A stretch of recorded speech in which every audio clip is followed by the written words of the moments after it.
A game of two halves it was, because the first half was not all the favorite that you could go ahead and really love as an Arsenal fan. That's it. It was really ugly. Arsenal looked sloppy. They looked toothless. They couldn't break down the final third.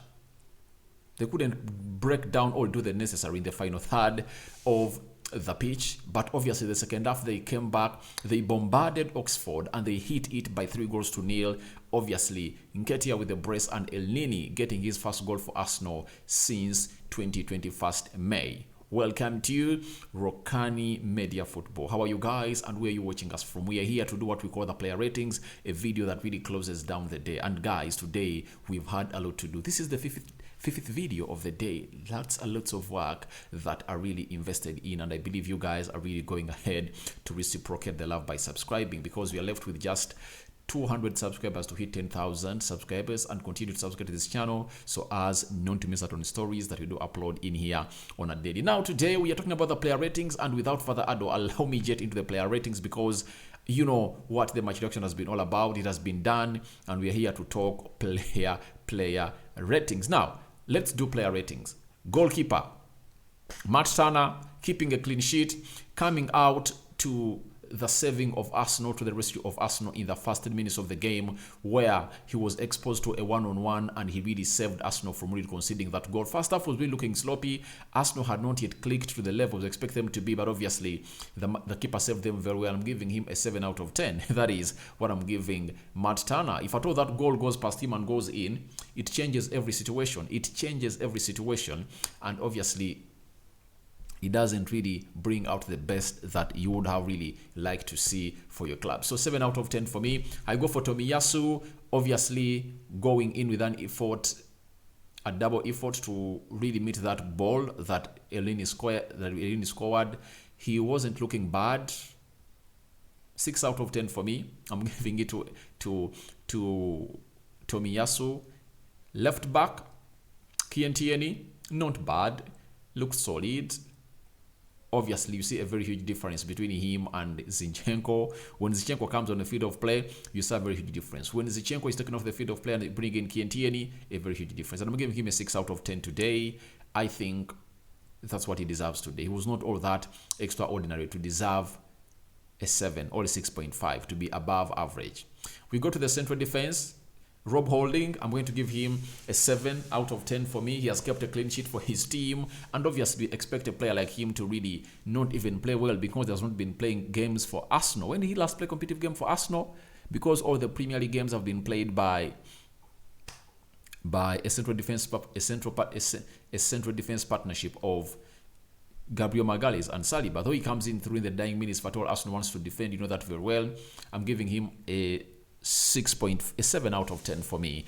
Then we go to Gabriel Magalhaes, a man that really defended very well today, looked solid in that back four of Arsenal, and he was watertight and kept a clean sheet. I'm giving him sorry, before I even got to give him his rating, let me see what a man known as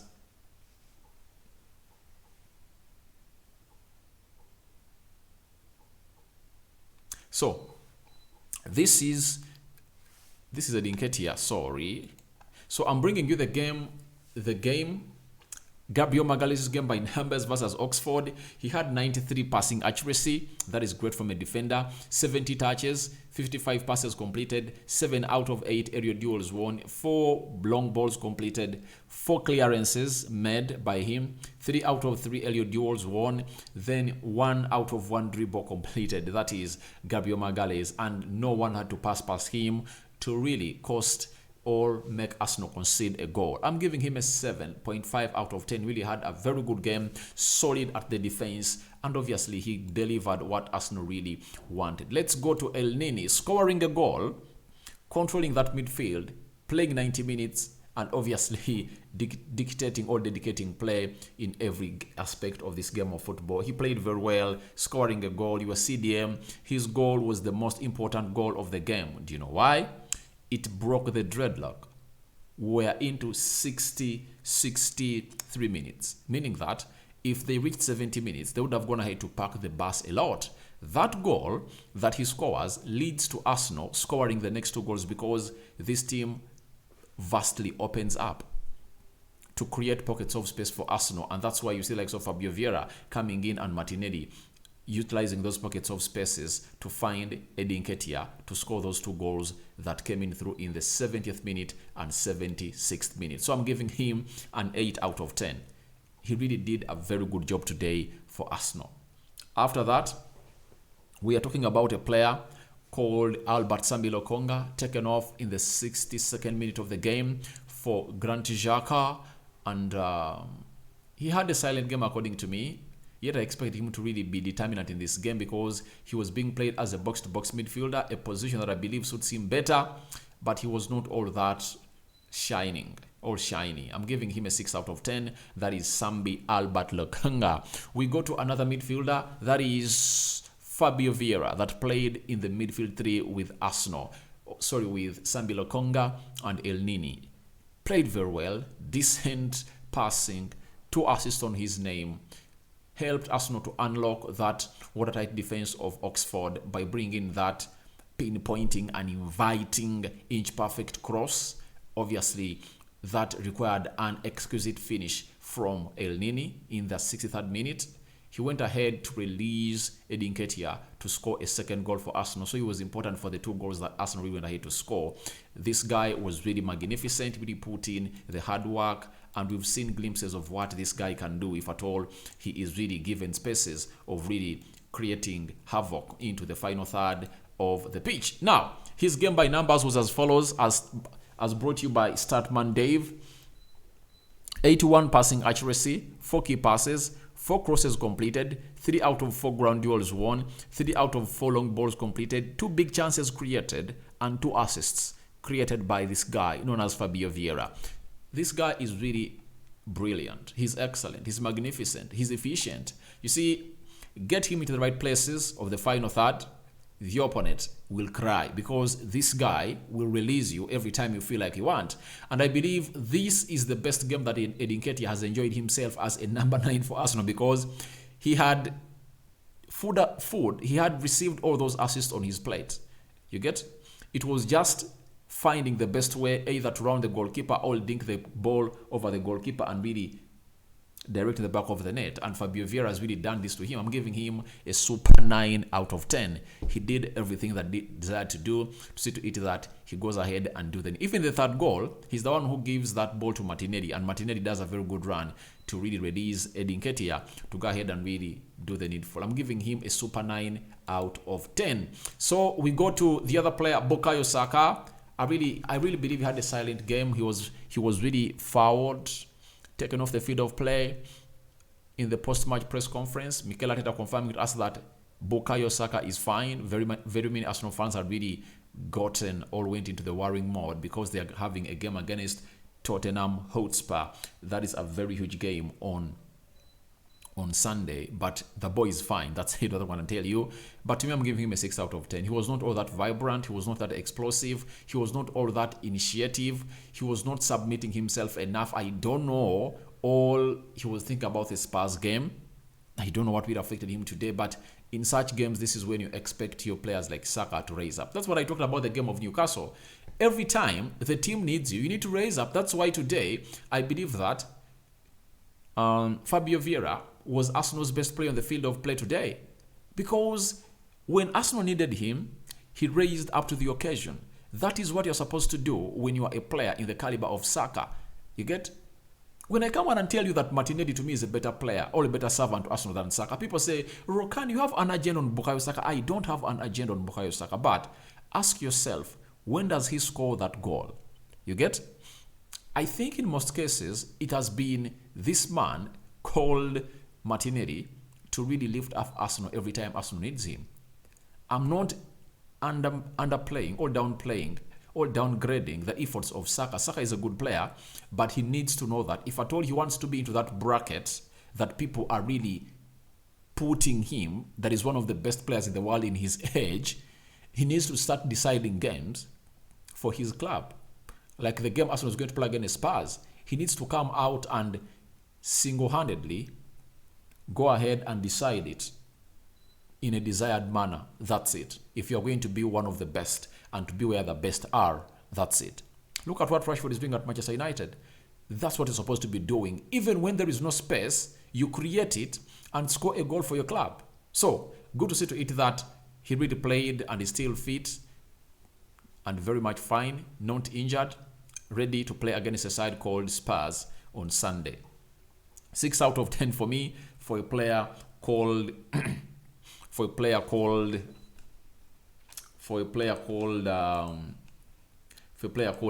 Saka. Let's go to Gabriel Martinelli. 1 assist today. Looks like he doesn't stop every game. Every game he doesn't stop. Even in the game of a team called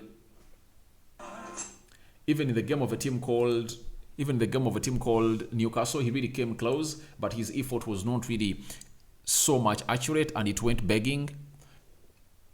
This time around, he came up with an assist for the 3rd goal that Nketiah scored against Oxford. I believe he was really a magnificent player. He put in all the hard work for the club of Arsenal that was required to get this game done and dusted. And that is a player known as Martinelli. I really prefer to give him a 7 out of 10. That is it. 7 out of 10 for me. And your ratings are also welcome in the comment section below as far as this team is concerned, known as Arsenal. Now, let's go to the man that scored a brace today, that has really put his tally to 4 in the previous 4 games that's played for Arsenal ever since the World Cup really came to a halt. Nketiah scoring a brace today, sitting them down, proving to Mikel Arteta that I'm that golden piece that you have in your jewel that you wanted to throw away, and I'm here to help you and take you to the next level. Obviously, stop undermining me in very many games by not really giving me the required time to play, especially because Jesus is being played 90 minutes and I'm always left to rot on the bench. I'm not a bench warmer. I'm a man who can come out and decide games and score goals for you. Today, he has scored a brace in a very magnificent style. The finishes were all exquisite. They are exquisite finishes. He really concentrated. He was ice cold in the 6 yards box area of the 18 yards box area of Oxford, and he really laid those balls at the back of the net with a lot of confidence, knowing that it's going in. And that's what you need in your striker. His confidence needs to go on and grow on to see to it that he really scores goals. Now that is Nketiah for you. I think he now has 7 goals this season, having scored 4 after the World Cup. He scored 2 in the UEFA Europa League and 1 in the Carabao Cup. Those are 7 goals. That is Nketiah for you, meaning that he's soon hitting a double figure this season. And he might be the first Arsenal player, by the way, to hit a double figure this season, because I see Saka is in 7 goals. Martin Odegaard is in 7. Martinelli is having also, is it 7 or 8? So he's really doing a great job. And let me see his game by numbers brought to us by Statman Dave. He had 32 touches, 3 ground duels won, 2 shots on target, 2 goals, very much clinical. That is a result or a start that everyone needs to put a lot of attention to and pay detail to. 2 shots on target with 2 goals. 1 out of 1 dribble completed, 1 out of 1 more long ball completed. That is a double for the English player known as Nketiah. 9 out of 10 for me. He deserves it. So there are 2 players that have put in a man of the match performance. That is Fabio Vieira and Nketiah. Let's go to Emile Smith-Rowe. He almost scored a goal, came in through and did the needful, coming in from an injury ever since September. That means 3 months or 3 months not playing the game of football, almost 4 months not playing the game of football. He returns in a very good way. He's looking well in shape, was close to scoring a 4th goal for Arsenal, but that never came to a happening. Obviously, I'm giving him a 7 out of 10. 7 out of 10 for that player. Ben White came on through, did the needful. I'm giving him a 6 out of 10 for me. Then Zinchenko, 6 out of 10. Grant Xhaka, 7 out of 10. When he came in through, he really added some minerals and ingredients that we are missing in the midfield, especially as far as winning those hard physical duels we are concerned in the game. And when he came in through, the midfield battle really became so much won by Arsenal, and that's why you saw to it that even he releases, I think the second goal is the one who releases Fabio Vieira after winning that duel, I think at the center half, and then Fabio Vieira releases a player called Nketiah to score that goal. So that is a man. Jacques, I'm giving him a 7 out of 10. Marquinhos, 6.5 out of 10 for me. He had a very good day. Obviously, playing some minutes for him were not bad. So guys, thank you very much for watching in. My man of the match is, I'm spoiled for choice. Whoever gives Eddie Nketiah or Fabio Vieira will be okay. To me, I refer a lot and regard a lot players who really go in for efforts of assists. But this time around, let me give it to Eddie Nketiah. People downplayed him a lot. Birthday boy Kosi, Arsenal podcast did it, but I believe he is now being sat down by the exquisite finishes of this guy. Now, thank you for watching in through. My man of the match is obviously Eddie Nketiah, the manager of Arsenal. I'm giving him a rating of an 8 out of 10. He got everything right in the second half. That's what you have to do. At that time, you need to go in and really reinforce your midfield and win the game of football. All what he did was on point, and he never really got a substitute wrong. So, manager Mikel Arteta, I'm giving him 8 out of 10. So my man of the match is Eddie Nketiah. But even if you come in through and we give it to Fabio Vieira, he'll be worth it. I won't argue about it because he deserves. So your reactions are welcome in the comment section below. Tell me what your player ratings are for the Arsenal players that played against Oxford. But the unused players were Ramsdale, Saliba, Thomas Partey, who else? I think Odegaard. Close to 5 players never played today, meaning that they are being prepared to come in through in the game of Tottenham Hotspur that's going to be played at the White Lane Stadium in London. That is another London derby that sees all supporters of these respective teams on tenterhooks. Good night. May the Almighty Lord protect you abundantly. I cover you all in the precious blood of Jesus Christ. Me out.